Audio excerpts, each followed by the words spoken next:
Errant dans une nuit noire, j'entendis les cris de chacal venus de loin. Ma case derrière moi, je ne voyais que des chaumes en déserrant sentant le foin.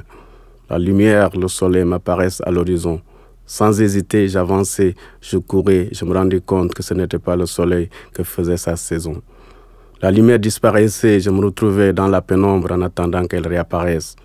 Retourner en arrière sans savoir où mettre le pied serait de la paresse. Continuer à avancer sans boussole serait peine perdue pour moi. Je restais bloqué devant cet amas de pierres, le cœur meurtri de moi. Mais ma décision est prise, je dois voyager.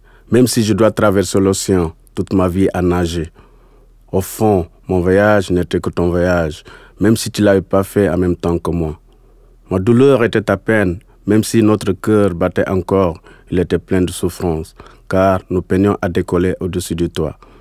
La blessure de ne pas faire le retour, le chagrin de ne pas pouvoir atteindre là-bas, l'autre amas de pierre dont la lumière me fouettait en plein cœur.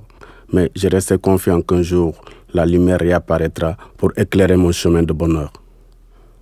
La nuit vint et disparaissait aussitôt et laissait la place au jour. L'aigle, non le cygne, mais aussi le pélican tenait l'abat-jour. Le coq chantait, il annonçait le lever du soleil. Je suis né ailleurs, comme vous pareil. Je viens d'un pays où le soleil se cache derrière les nuages pour luire un univers lointain brumeux. J'attendais auprès d'une tour en fer sentant le fioul et pour s'en sortir, il fallait éviter le contact avec le feu. Voyager partout dans le monde, dans l'espace et le temps. Voyager par la route, la nuit et le jour. Voyager par l'océan, voir les vagues et l'horizon. Voyager dans les airs, sentir le vent et le fioul. Voyager, aller toujours plus loin que le voyage. Voyage, louange et rouage de la vie. Voyager, toujours voyager pour la survie. Il y a amertume et douleur, mais je ne fais que passer mon chemin. Sur ma route, je cherchais à comprendre l'être humain. Car sur mon chemin, je ne voyais que des cris d'algie.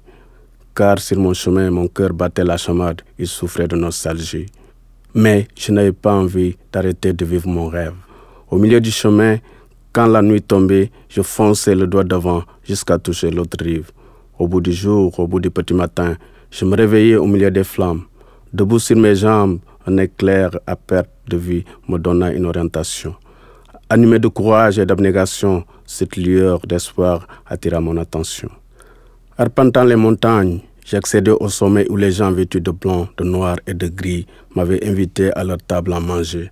Aussitôt, j'avais compris que le chemin était long et pernicieux, mais au bout du compte, j'ai découvert que l'humanité est pleurs et rire à la fois, donc courage étranger.